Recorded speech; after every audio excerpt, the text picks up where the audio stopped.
बिस्मिल्लाहिर्रहमानिर्रहीम। अस्सलाम वालेकुम। इंशाअल्लाह आज की वीडियो में मैं आपके सामने कहानी सच की बरकत पेश करूँगा। ये कहानी उर्दू क़वाइद व इंशा 9वीं जमात पंजाब बोर्ड का हिस्सा है।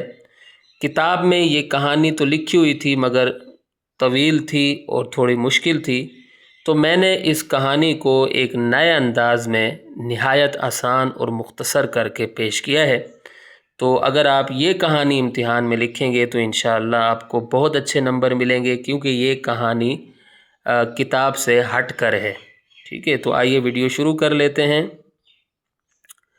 कहानी सच की बरकत। कहानी का उन्वान है, अदनान ने कुछ दिन पहले मोबाइल मार्केट में दुकान खोली थी। दीगर दुकानदारों की तरह वो भी पुराने मोबाइल बेचने लगा।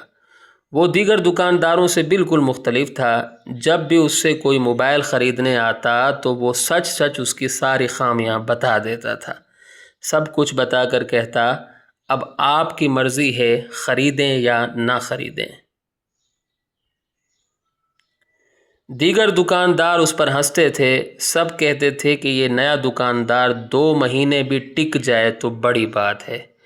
कलीम की दुकान अदनान की दुकान के करीब थी। दोनों के दरमियान किसी हद तक दोस्ती हो गई थी। एक दिन कलीम ने अदनान को समझाते हुए कहा, यार तुम इस तरह मोबाइल की सारी खामियां ना बताया करो। जो ख़रीदने आए उसे कह दिया करो कि ख़ुद अच्छी तरह चेक कर ले। तुम्हें इस तरह नुकसान होगा, क्या ज़रूरत है इतना सच बोलने की। अदनान ने कहा, हमारे बड़े कहते हैं कि जिस कारोबार की बुनियाद सच पर रखी जाए उसमें बरकत होती है। ये सुनकर कलीम खामोश हो गया। कुछ ही अरसे में अदनान की दुकान मोबाइल मार्केट की सबसे ज़्यादा मशहूर दुकान बन गई। अब उसके पास हर वक्त ग्राहकों का हुजूम लगा रहता था। दीगर दुकानदार अदनान की इस तरह जल्द तरक्की करने पर हैरान और परेशान थे।